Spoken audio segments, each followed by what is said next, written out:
Assalamualaikum warahmatullahi wabarakatuh.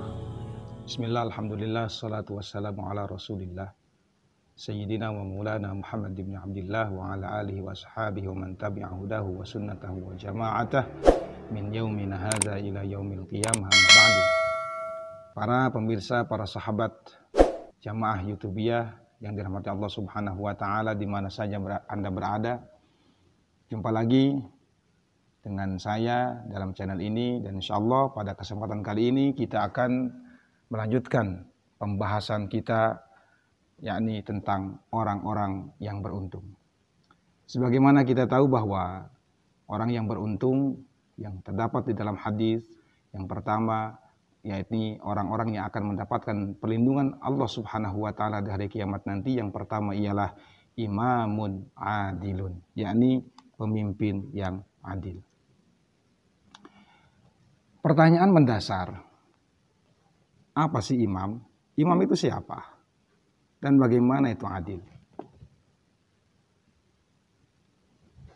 Sementara kebanyakan dari kita ketika mendengar kata imam, maka yang terlintas di pikiran dan benak kita ialah pemimpin.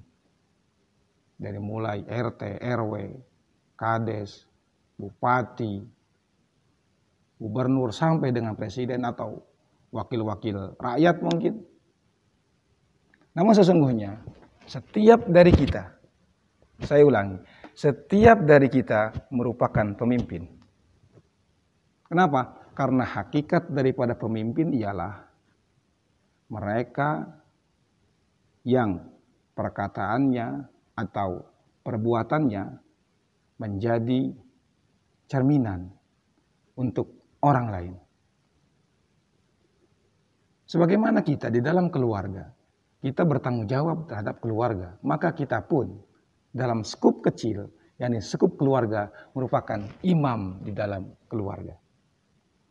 Jadi ketika kita berbicara tentang imam yang adil, hadis ini atau kata ini bukan saja ingin berkata tentang seorang pemimpin dalam skup kepemerintahan dan lain sebagainya. Bahkan hadis ini mencakup skup yang terkecil, seperti kita menjadi pemimpin dari keluarga kita. Maka siapapun kita, ketika kita menjadi pemimpin dalam skup dari yang terkecil sampai yang dengan yang terbesar, dan mampu berbuat adil, maka insya Allah kita akan termasuk di golongan yang pertama yang akan mendapatkan perlindungan Allah subhanahu wa ta'ala di hari kiamat nanti. Lalu yang kedua ialah adil.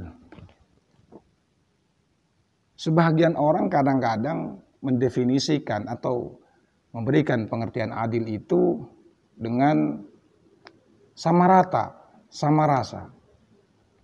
Namun sesungguhnya hakikat dari keadilan ialah bukan sama rata, sama rasa, melainkan mendudukkan persoalan sesuai dengan hak dan kewajibannya. Oke, kemudian adil.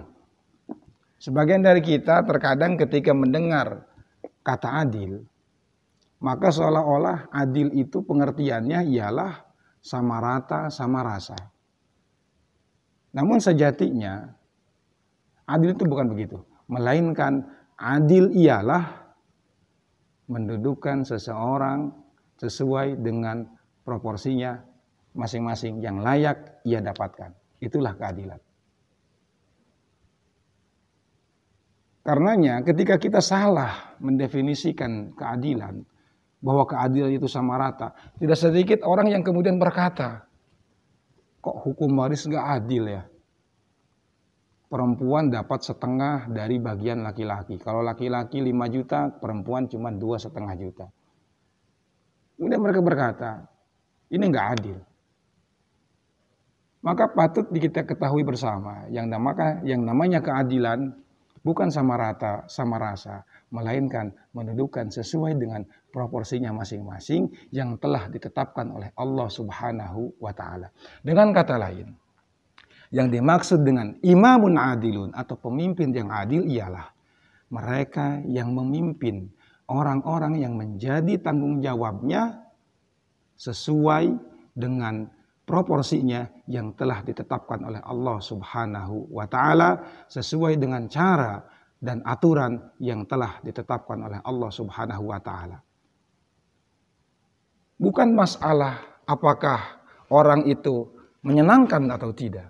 Karena tentunya jika berbicara menyenangkan atau tidak, maka itu akan sangat subjektif sekali. Sehingga keadilan merupakan kosakata yang amat sangat ambigu akhirnya maknanya. Karenanya patut kita fahami dan kita luruskan bersama bahwa yang dinamakan dengan adil ialah menentukan proporsinya sesuai dengan yang telah Allah Subhanahu wa Ta'ala tetapkan dan gariskan di dalam Al-Quran. Kemudian yang kedua, orang-orang yang akan mendapatkan perlindungan Allah Subhanahu wa Ta'ala ialah wasyabun nasha'a fi ibadati rabbih. Wasyabun, syab ini maknanya anak muda, ya, baik laki-laki ataupun perempuan. Jadi enggak harus ketika laki-laki syabun atau ketika perempuan syabatun, enggak. Ini seperti halnya kata mayit. Mayit bisa digunakan untuk laki-laki maupun perempuan. Karenanya kalau umpamanya kita sholat jenazah atau sholat mayit, usolli ala hadzal mayyiti, itu sah digunakan baik untuk mayit laki-laki maupun mayit perempuan. Sama halnya dengan kata syabun ini. Dia tidak mengenal gender. Kata syabun dapat digunakan untuk pemuda. Kata syabun dapat menunjukkan pula pemudi. Jadi yang dimaksud dengan hadis ini, syabun, laki-laki, pemuda, bukan laki-laki. Maksud saya syabun pemuda bukan untuk laki-laki saja, melainkan juga untuk perempuan. Nasha'a fi ibadati rabbih, yang ia tumbuh menjadi dewasa fi ibadati rabbih, dalam keadaan menyembah kepada Allah Subhanahu wa Ta'ala. Pengertian hadis ini, pengertian kata ini sungguh sangat luas. Di antaranya ialah anak muda yang tumbuh, ya, dalam keadaan menyembah kepada Tuhannya ialah anak muda yang selalu konsisten menjalankan perintah Allah Subhanahu wa Ta'ala. Meskipun sebagaimana kita tahu bahwa dunia anak muda sungguh dunia yang menyenangkan, dunia yang penuh dengan rasa penasaran, ingin kita coba hal-hal yang baru yang kita tidak tahu sebelumnya. Namun pemuda yang nasha'a fi ibadati rabbih, dia akan konsisten, istiqomah, menjaga diri dari melakukan hal-hal yang diharamkan Allah Subhanahu wa Ta'ala, dan istiqomah melaksanakan perintah-perintah Allah Subhanahu wa Ta'ala. Ini yang dimaksud dengan syabun nasha'a fi ibadati rabbih, baik ia laki-laki maupun ia perempuan. Kemudian yang ketiga, orang yang akan mendapatkan perlindungan Allah Subhanahu wa Ta'ala di hari kiamat nanti ialah wa rajulun qalbuhu mu'allaqun fil masajidi. Wa rajulun, rajul ini biasanya terjemahnya itu laki-laki. Kalau perempuannya imro'atun. Ya. Jadi rajul itu gender man. Kalau woman dia imro'atun. Ya. Namun sebetulnya di dalam banyak redaksi hadis ataupun kitab-kitab fikih umpamanya, kata rajul sebetulnya lebih bermakna kepada person, orang. Yani baik orang itu laki-laki atau perempuan, qalbuhu mu'allaqun fil masajid, yang hatinya senantiasa berada di masjid. Ini merupakan suatu bentuk majaz atau penggambaran secara majazi bahwa orang yang hatinya selalu berada di masjid, dia memikirkan bagaimana memakmurkan masjid. Dia memikirkan bagaimana agar masjid ini menjadi sentral umat. Rajulun mu'allaq qalbuhu mu'allaqun fil masajid. yakni orang yang senantiasa memikirkan kesejahteraan masjid, bagaimana masjid ini menjadi sentralnya umat, bagaimana masjid ini menjadi tempat yang disenangi, digandrungi oleh umat. Jangan seolah-olah seperti saat ini di mana kita banyak temui masjid ini seolah-olah sebagai tempat persinggahan saja.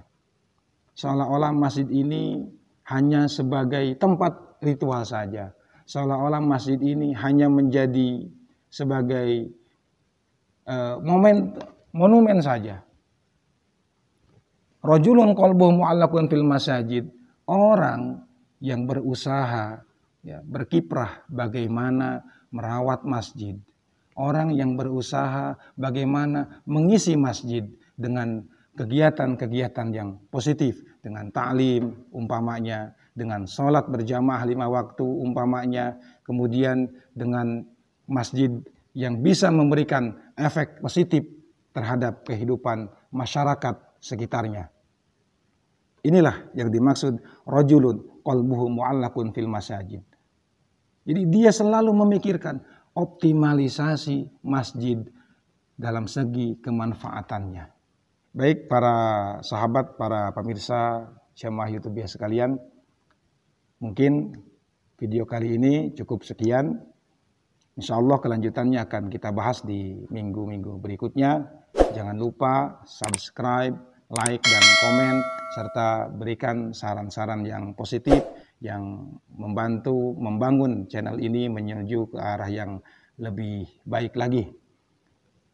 Jangan lupa setiap hari Selasa malam Rabu kita kembali ke channel ini untuk sama-sama kita mengkaji dan mempelajari hadis-hadis Nabi Shallallahu Alaihi Wasallam bersama saya Aang Munawar. Terima kasih atas perhatiannya. Assalamualaikum warahmatullahi wabarakatuh.